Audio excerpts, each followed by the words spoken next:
అందరికీ నమస్కారం. నేను ఐరా లోకేష్ రెడ్డి, చంద్రగిరి నియోజకవర్గ కాంగ్రెస్ పార్టీ ఇన్ఛార్జ్.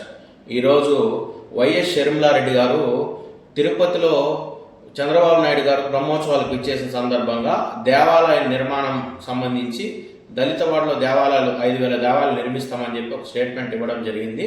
దాని మీద వైఎస్ షర్మిలారెడ్డి గారు ఒక స్టేట్మెంట్ ఇవ్వడం జరిగింది. ఏమని?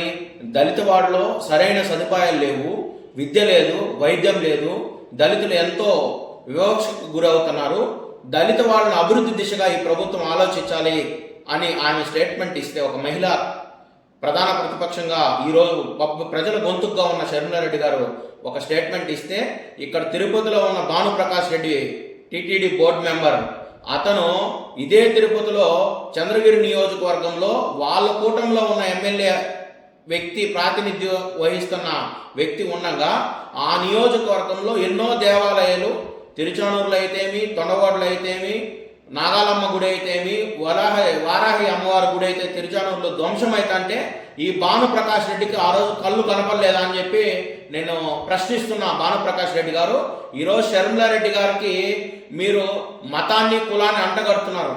కాంగ్రెస్ పార్టీ సెక్యులర్ పార్టీ, దేశ రక్షణకి, దేశ భవిష్యత్తుకి, రాజ్యాంగానికి కట్టుబడి ఉన్న పార్టీ కాంగ్రెస్ పార్టీ. మీలాగా ఆర్ఎస్ఎస్ సిద్ధాంతాల్ని, ఒక మతాన్ని, ఒక కులాన్ని ప్రోత్సహించే పార్టీ కాంగ్రెస్ పార్టీ కాదు. పేద ప్రజలు, బడుగు బలహీన ప్రజలకి అండగా ఉండే పార్టీ కాంగ్రెస్ పార్టీ. ఈరోజు రాహుల్ గాంధీ గారి సిద్ధాంతం అయితేమి, షర్మిలమ్మ గారి సిద్ధాంతం అయితేమి, పేద ప్రజలకి కూడు గుడ్డ నీడ ఇవ్వడమే ప్రధాన లక్ష్యంగా, వాళ్ళ హక్కుల గురించి పోరాడమే మా కాంగ్రెస్ పార్టీ సిద్ధాంతపరంగా ఆమె చెప్పిందే తప్ప దాన్ని మీరు వక్రీకరించి కులాల మధ్య, మతాల మధ్య చిచ్చు పెట్టడానికి ప్రయత్నం చేయొద్దని భానుప్రకాష్ రెడ్డి గారు. మీకు చేతనైతే ఇదే చంద్రగిరి నియోజకవర్గంలో 3 గుళ్ళు ధ్వంసమైనాయి.